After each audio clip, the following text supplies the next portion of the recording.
During the Bronze Age, between 3300 and 1200 BCE, the greatest civilizations the world had ever seen flourished. The societies of that time thrived and reached their peak during this period.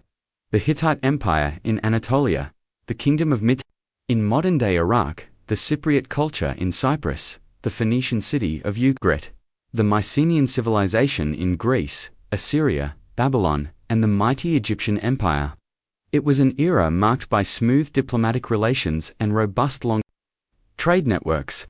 From North Africa to Mesopotamia and the Mediterranean, the civilizations of that time experienced one of the most prosperous periods in history. But as the years passed, around 1200 BCE, the most important Mediterranean civilizations began to collapse one after another. Their cities were destroyed. Diplomatic and trade relations were severed. Writing systems vanished, and there was widespread devastation and death on a scale never before seen. The Middle East, the Aegean region, North Africa, the Caucasus, the Balkans, and the Eastern Mediterranean were plunged into a long dark age. Scholars have not determined the exact cause of the Bronze Age collapse. It has been debated for over a century, and no consensus has been reached. But there is agreement on one thing. Such a collapse would not have occurred without one of the primary factors that contributed to a Tata series of invasions from the sea. Hordes of raiders swept through entire cities in a relentless wave of conquest, leaving a trail of disruption and destruction in their wake. Their motivations, origins, and even their true identity remained shrouded in mystery. These enigmatic invaders are known as the Sea Peoples. The story of the Sea Peoples is one of the most captivating ever told. Who were these mysterious invaders? And to what extent did they contribute to the collapse of the Bronze Age? Join us on this journey as we attempt to unravel the mystery surrounding these peoples. A mystery that has fascinated historians and researchers for over a century. Around 1180 BCE, the world witnessed a wave of chaos and destruction. Deep within the walls of the great palace of Ramses III, Pharaoh of Egypt, alarming news from distant lands weighed heavily on his shoulders. Reports of mysterious intruders, known only as the Sea Peoples, ravaged the ancient world, leaving a trail of devastation in their wake. Finally, in 1177 BCE, a large fleet of warships with black sails was spotted near the Egyptian coast. Their arrival at the shores of the Nile would mark the decline of the Egyptian Empire and bring an end to its ancient glory. By the end of the Late Bronze Age, Egypt was but a shadow of what it once was, and it would never fully regain its imperial power. Egypt by the 13th century BCE. Egypt had experienced one of its most glorious periods in history. During the New Kingdom era, the omnipotent power of the Nile underwent an unprecedented cultural, political, and economic boom. Art and literature flourished. The power of the pharaohs was immortalized in architectural masterpieces like the majestic temples of Karnak and Luxor. Rulers of this era, such as Amenhotep III and Ramses II, oversaw a revival of sculpture and hieroglyphic writing. Politically, the New Kingdom was a time of expansion and consolidation of Egyptian power. The pharaohs extended their dominion over Nubia and the Levant, establishing a vast empire that stretched from the Nile to the Euphrates.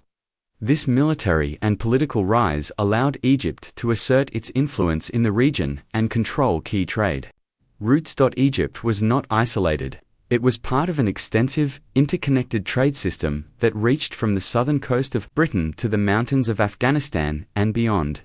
This system was the richest and most stable economic entity that had ever existed. In Amarna, the capital of the heretic pharaoh Akhenaten, archaeologists discovered over 300 cuneiform letters, written in Akkadian and Babylonian, the lingua franca of the time exchanged for marriage, trade, and even military campaigns.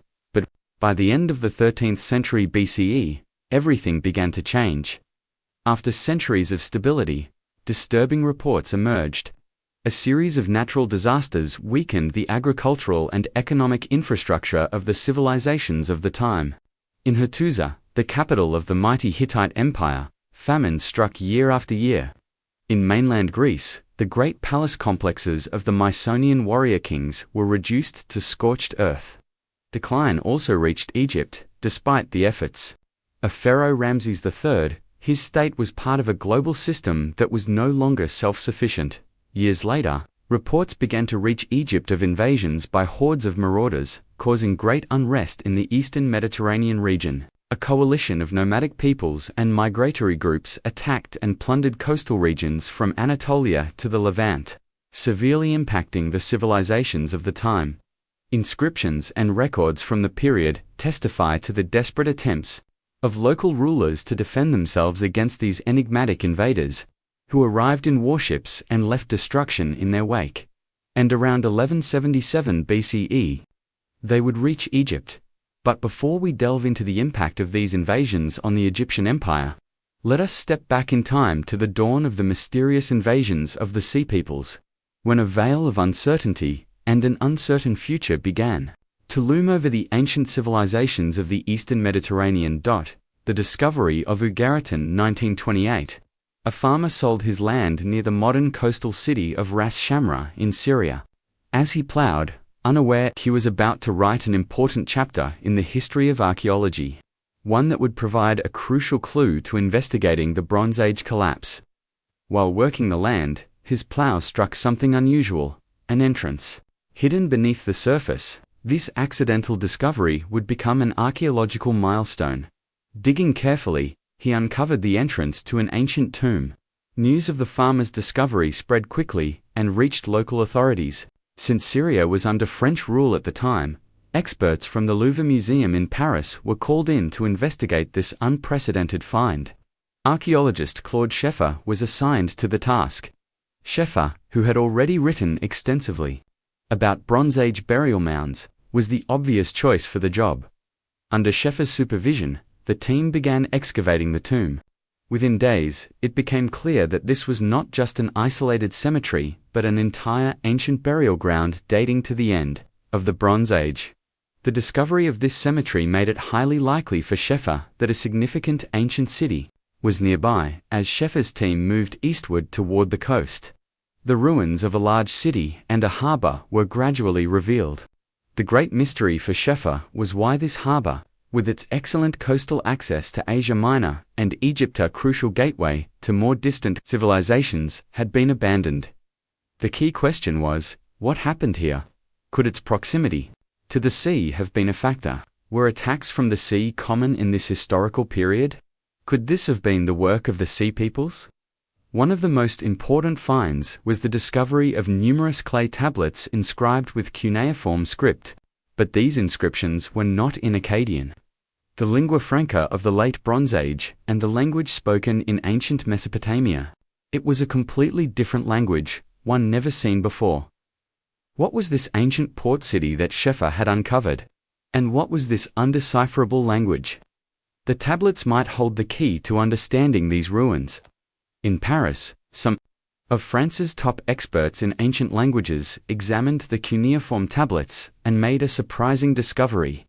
This new language was not syllabic, was alphabetic, a far more sophisticated writing style than any cuneiform script seen before. The tablets excavated by Scheffer were believed to contain one of the oldest known alphabetic writing systems in the world, and they were on the verge of revealing their secrets. Astonishingly, Claude Scheffer had discovered an immense site of extremely significant proportions. That ancient city was Ugarit, a city that played a pivotal role in the history of the great civilizations of the Near East. Yet Scheffer faced a perplexing enigma. He had no knowledge of this civilization's identity or the reasons for its disappearance. Ugarit, a thriving coastal trading city in northern Syria, controlled a maritime kingdom for over 6 centuries. Located at the end of the Silk Road, this bustling city served as a meeting point for extensive trade routes stretching from China to the Mediterranean. A prominent maritime and commercial hub, Ugarit maintained close and profitable relations with the greatest powers of the time. Ugarit shone in all its splendor during the late Bronze Age, particularly between the 15th and 18th centuries BCE, at its peak. The kingdom had a population of about 25,000 inhabitants. Yet this prosperous city was about to meet its end. The manifestations of its opulence were evident in the abundance of luxury items excavated by Claude Scheffer. But archaeologists began to notice that these luxury items were buried in the ground, as if deliberately discarded. Why would the inhabitants of Ugarit discard such beautiful and evidently valuable objects? Among the destroyed buildings, archaeologists found a distinctive layer of devastation, up to 2 meters thick in some places. Composed of ash and broken bricks, the city's roofs had collapsed and were charred, and its streets were littered with arrowheads. Ugarit's great library, containing valuable cuneiform texts, was severely damaged. The city suffered massive fires, its walls crumbled, and its people fled in haste, taking what they could. This cosmopolitan, wealthy, and vibrant city of the late Bronze Age was destroyed and abandoned overnight. Where did the inhabitants of Ugarit go after fleeing? We have no answer. It remains one of the many mysteries of this period. The city's downfall was so sudden that archaeologists found tablets prepared for firing in the city's Kildans messages that would never be delivered.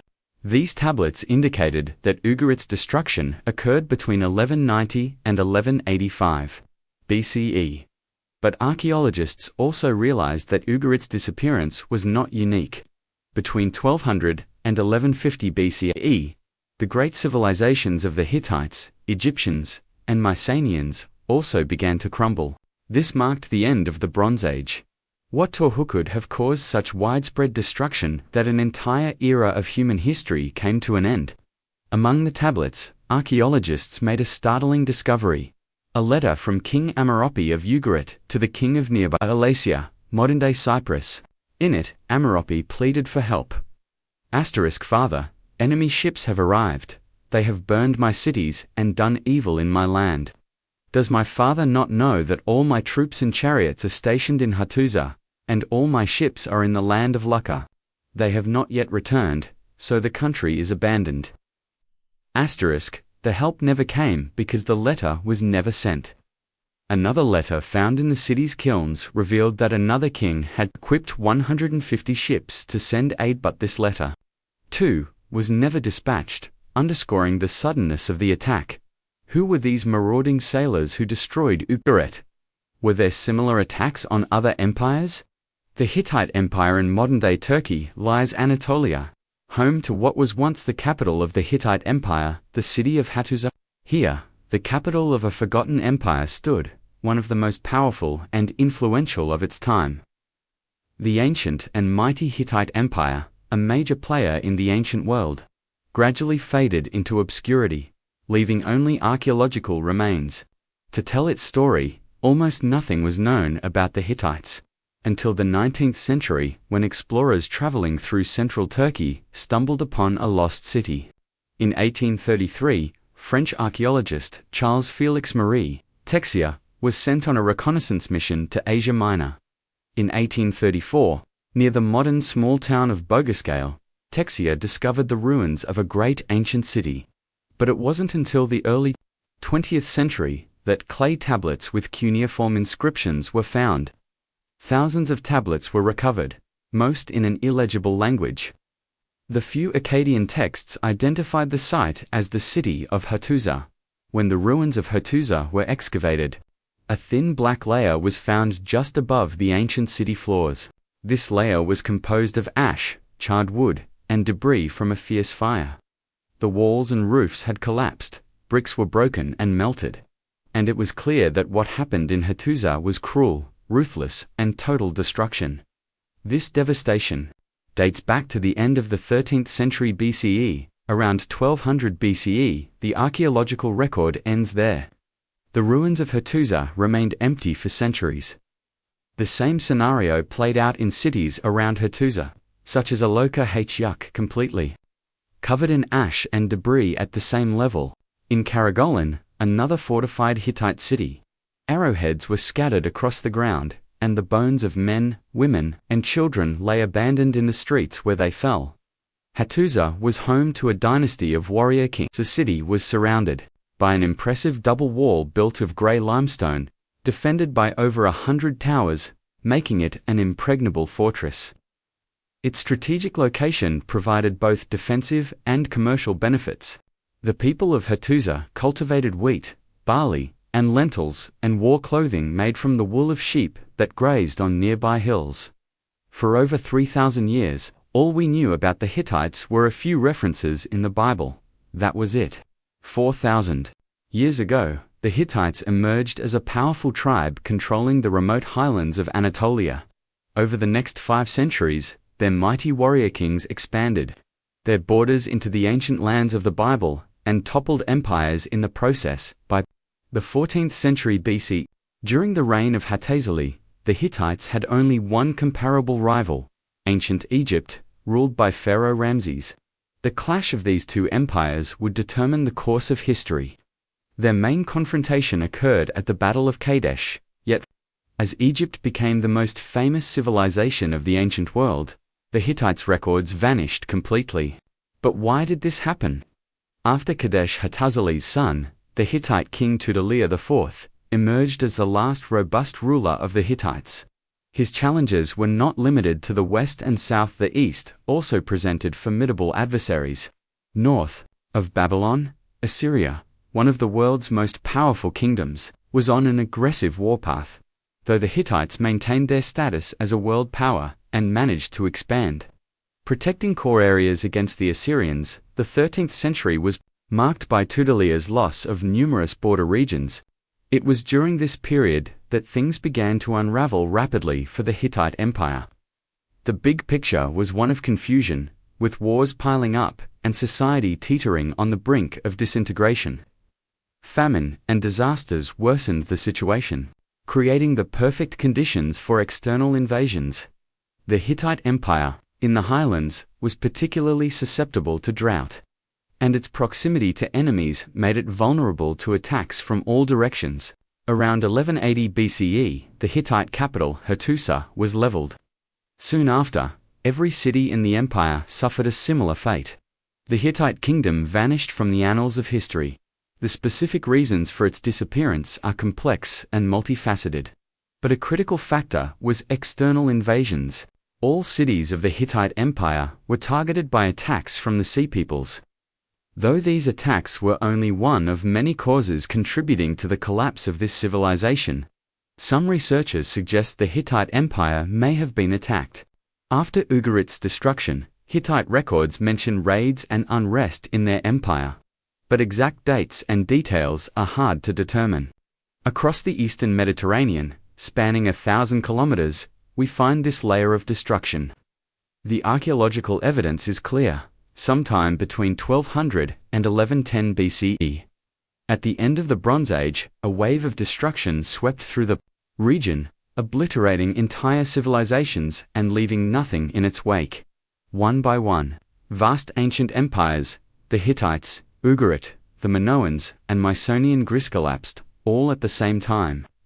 They fell so completely that they disappeared from historical records. For some of these areas, it took nearly 1,000 years to recover after the violent end of the Bronze Age. And what exactly happened remains one of humanity's most debated mysteries.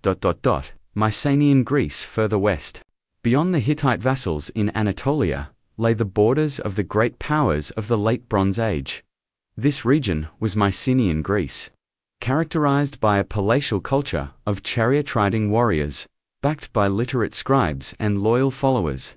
In the 2nd millennium BCE, the city-state of Mycenae emerged as a major center of Greek civilization, a powerful city rivaling even the Hittite capital, Hattusa. Located about 90 kilometers southwest of Athens, Mycenae boasted a military stronghold dominating much of southern Greece, with a population that at its peak exceeded 30,000 inhabitants. Like Hattusa, Mycenae adorned the gates of its imposing citadel with stone-carved lions. Hilltop citadels overlooked populations in the lower plains. It was a world of grand masonry, fierce battles, and vast maritime trade, world gradually revealed by archaeological finds over the last 2 centuries and literary analysis of epic poetry. Between 1350 and 1200 BCE, Mycenae experienced its peak prosperity. From this period, the greatest number of archaeological remains survive, including the Cyclopean walls and the royal palace. Around 1230 BCE, signs of growing unrest appeared in the Mycenaean palaces. Wall extensions and additional constructions within the fortifications indicate preparations for external threats. Suddenly, both Hittite and Mycenaean cities vanished from the map. Around 1200 BCE, archaeological evidence suggests the palace suffered destruction, marking the end of Mycenae's hegemony. Within the Mycenaean world, the archaeological record provides a solid argument for the destruction of prominent structures. Their palaces were in ruins, their cities reduced to rubble. These buildings were consumed by fire. But the exact reasons behind these fires remain uncertain. The identity of those responsible for these acts of destruction eludes us.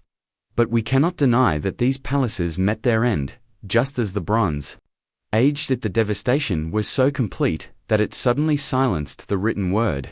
In Greece, the historical record simply disappears, with events later partially remembered through bardic poetry, like the Iliad, transcribed afterward.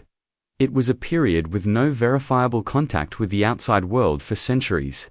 Whether civil war or external invasion led to the Mycenaean world's deterioration remains unclear. Attributing Mycenae's fall to the Sea Peoples is still a mystery, but the timing aligns with the broader collapse of the Late Bronze Age. The legacy of the Bronze Age collapse. One way the memory of the Late Bronze Age collapse has endured is through the epic poetry of that time. One of these epics recounts the fall of a formidable walled city in the eastern Mediterranean, Troy. Crucial role in the Trojan War has cemented its place in the collective imagination of the Greeks. For a long time, the Trojan War was suspected to be mere imagination, and the city of Troy a simple myth. However, this paradigm shifted with the discovery of Troy's remains in modern Turkey in the late 19th century. Troy may have been a coastal outpost of the Hittite Empire. Archaeological findings confirm that Troy indeed possessed grandeur, matching Homer's descriptions with an impressive fortified citadel. Yet the remains of Troy are strangely silent, lacking inscriptions or writings discovered in excavations. As a result, many scholars now consider the possibility that Homer's account of the Trojan War was based on real events. Archaeological finds paint a vivid picture of Troy suffering repeated attacks. Carbonized stones and human remains found in houses and streets testify to turbulent times. Most contemporary scholars place the events of Troy's fall in the late 12th century BCE, during the period of the Late Bronze Age collapse. The city of Troy, possibly recorded as Wailusa in Hittite diplomatic archives, had a history of tensions with the Greeks and may be linked to the Sea Peoples' invasions. Currently, there is no consensus among historians and archaeologists about what exactly happened in Troy over the centuries. Yet the city of Homer's Iliad exists and has been the subject of stories that have survived to this day. Shaping patterns in Western narratives, archaeological evidence shows that the eastern Mediterranean region suffered widespread violence and disorder, affecting the entire coast of what was once a peaceful sea. The pattern was consistent. Once prosperous coastal societies retreated inland to remote hill areas, experiencing population decline, failed harvests, and abandoned cities, some never rebuilt. We have examined what happened to each of the great civilizations of the Late Bronze Age.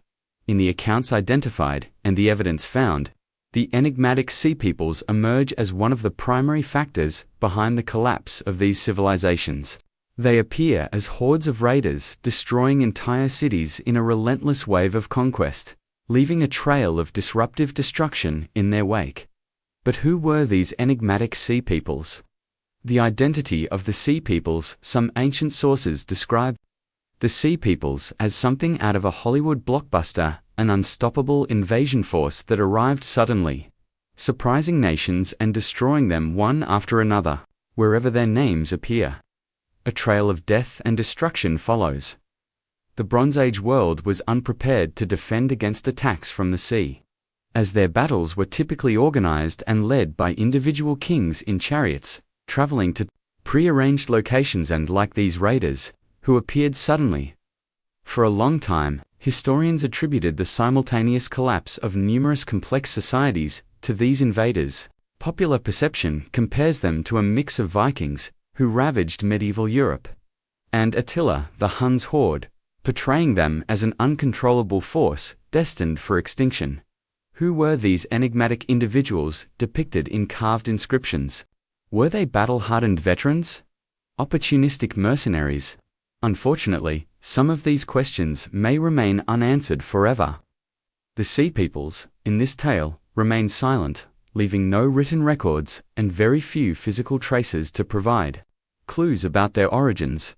Yet, unusually for their time, we have a fairly clear picture of the Sea People's appearance, represented on the outer wall of the Great Temple at Medinet Habu in an elaborate relief. This site is where Pharaoh Ramses III chose to depict several prisoners captured during Egypt's conflict with the Sea Peoples.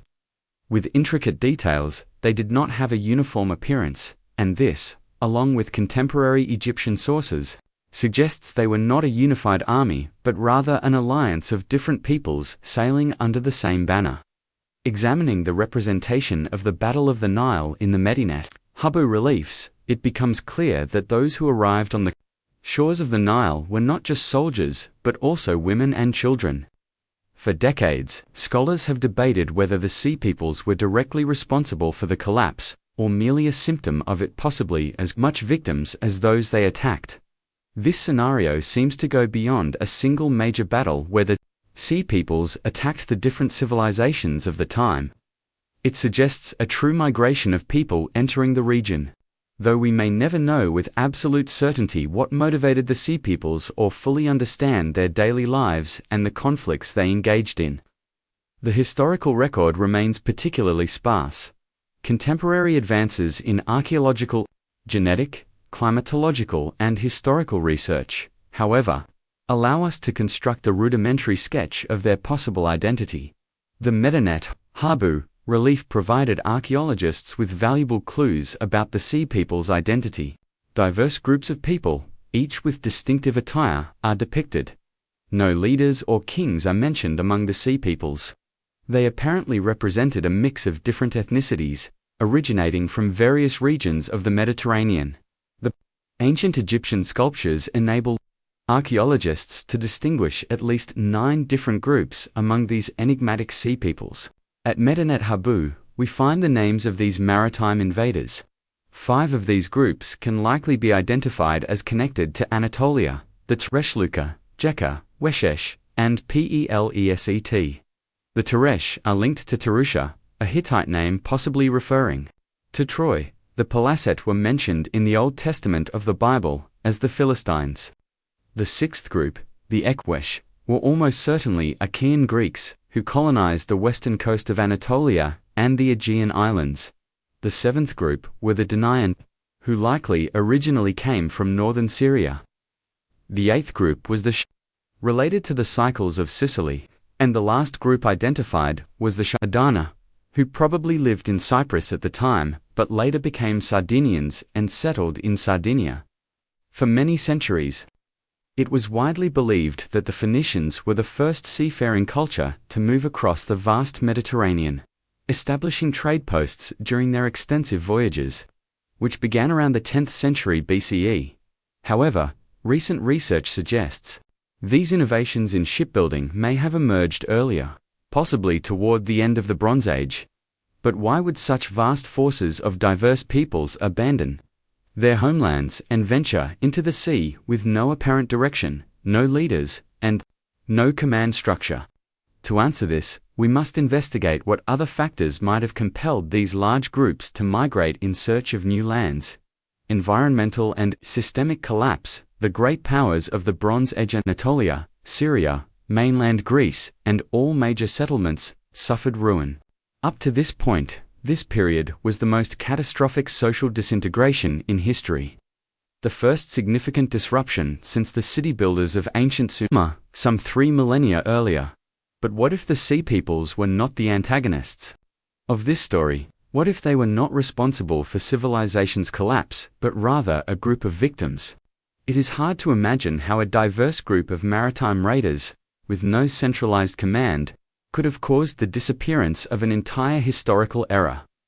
In recent years, the idea of systemic collapse has emerged as a significant factor in these events. Some scholars propose a radical theory for the Late Bronze Age collapse, challenging prevailing ideas about earthquakes or invasions as inadequate explanations for society's total collapse. They introduce environmental factors, particularly severe regional drought, followed by famine extensive enough to destabilize the civilizations of the Late Bronze Age. At that time, the superpowers were not isolated kingdoms. They were interconnected and closely linked. If one of these great powers faltered, it would trigger a chain reaction, leading to the collapse of the others. By obtaining sediment core samples from the seabed of the eastern Mediterranean, paleoclimatologists have identified a significant drop in ocean temperature, which would have significantly influenced expected rainfall patterns, ultimately leading to drought, crop failure, and widespread famine. Areas once fertile became barren wastelands. This scientific evidence aligns with written records from the time, such as Hittite reports of suffering in their mountainous region. The situation was desperate, as reflected in Ugarit's letters speaking of sending large quantities of grain to powerful cities and the enduring nature of the crisis. Earthquakes also played a key role in these events. Seismological data shows that the 12th century BCE saw increased seismic activity in Greece, Anatolia, Syria, and the Levant. Strangely, Egypt remained relatively unscathed by these earthquakes, allowing its imperial administration to stay intact. Amid this chaos, it is plausible that citizens of some ancient empires, driven by hunger, drought, and disease, rebelled and burned their own cities. Society was crumbling due to prolonged famine and drought, and wherever they went, more desperate souls joined their ranks. These displaced peoples, it is believed, abandoned their declining civilizations and eventually formed the multi-ethnic group known as the Sea Peoples. They would create a rootless community without becoming a state. For these coastal communities of the Aegean, sailing was an integral part of daily life, and they had youths trained in military tactics, ready to take command of ships and secure food sources. In the Bronze Age, people knew of the prosperous regions along the Levantine coast and likely tried to reach these areas. Their numbers grew until they became an overwhelming force, a roving army of the sea. They had no land to call home, but continued searching for it across the oceans. This representation of the Sea Peoples is perhaps the most compelling. It unravels the mystery surrounding their origins and explains how this diverse group suddenly emerged from the sea with no direction, leadership, or apparent command structure. It was not a sudden invasion, but a gradual migration that took place over decades. A broader view of the entire Mediterranean during this period reveals a sequence of events beginning with the Dorian invasion of the Balkans, followed by invasions from the Balkans into Asia Minor, then into Cyprus, and finally, off the coasts of modern-day Lebanon, domino effect that started in the Aegean and spread across the eastern Mediterranean, with the Sea Peoples attacking coastal areas and seeking new places to settle. But another major factor contributed to the collapse of the great civilizations of the time. By the 12th century BCE, a new metal began to appear, marking the dawn of a new era. Iron, a metal found in abundance and accessible to the small kingdoms of the time, the Sea Peoples and other land-based tribes armed themselves with iron weapons. On one hand, if they, driven by desperation from rural famine, had taken up arms to destroy their own cities. On the other, the small states neighboring the great empires of the time were in a position to invade them. Thus, during this historical period, large and complex states defended themselves not only against invasions from less sophisticated neighboring states, but also against attacks from the Sea Peoples, which would have struck when these civilizations were at their weakest point. By the end of the Bronze Age, all nations of the eastern Mediterranean were affected. Yet they can be divided into two main categories. To one, those who succumbed to the pressures of the time and vanished without a trace, leaving only ruins, among them Mycenae, the Hittites, Ugarit, and other civilizations. 2. Those nations that managed to survive, albeit weakened, The two great empires that weathered this collapse were Egypt and Assyria. Assyria, in particular, which ruled the northern region of modern-day Iraq, survived by retreating from less defensible areas and consolidating around its imperial heartland near the city of Nineveh. Between the Euphrates and Tigris rivers, Egypt's situation is more interesting. It also belongs to the second category of survivors, and much of the credit goes to Pharaoh Ramses III. Ramses was a determined and persistent ruler. For much of his reign, Egypt grew and prospered. But by the end of his rule, Egypt would suffer one of the deepest declines in its history, leading to a loss of wealth.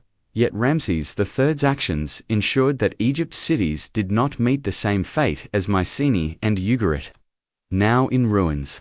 Ramses was determined to prevent Egypt from suffering the same destiny. Egypt could not use the same strategy as the Assyrians, who retreated and reinforced their defenses. With an extensive Mediterranean coastline, Egypt was vulnerable to invasions. From the sea, and maritime trade was the backbone of its economy. Ramses knew he needed a plan, but it would not be easy. The Egyptians had little reputation as sailors. They were primarily a land power. To counter Egypt's tactics, the Sea Peoples recognized they had to attack its vulnerable point, the Nile River itself. All of Egypt's great cities were situated along the Nile, and if the Nile became the battlefield, Egyptian cities would fall, one by one, along with their power. Then, one fateful day, around 1177 BCE, black sails on the Egyptian horizon marked a turning point. A fleet of warships silently approached the fertile river deltas at the mouth of the Nile. Ramses realized he had to leverage Egypt's remaining strengths. He chose to prepare an ambush, hoping to catch the Sea Peoples off guard. While the enemy ships gathered in the outer waters of the delta, Ramses assembled a great Egyptian army. Archers lined the walls, backed by thousands of spearmen, all hidden and ready to strike. When the enemy ships drew near and were within range, Ramses unleashed hell. His archers rained down a continuous barrage of arrows on the enemy ships. Panicked, the Sea Peoples tried to land on the shore, but Egyptian spearmen emerged from the reed fields to confront them. While the enemy was contained on the coast, Egypt's small fleet sailed north and attacked.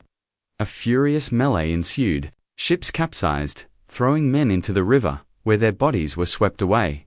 Finally, the Sea Peoples were overwhelmed. Ramses's plan had worked. The Egyptians were the first to repel the maritime invaders and halt their campaign of destruction. The Sea Peoples' last desperate attempt to seize Egypt's lands had failed. Yet some Sea Peoples managed to escape total destruction and found refuge in the Nile's marshes. One of these groups settled in what is now Gaza, in southern Palestine. They became known as the Pelaseta, later, the Philistines.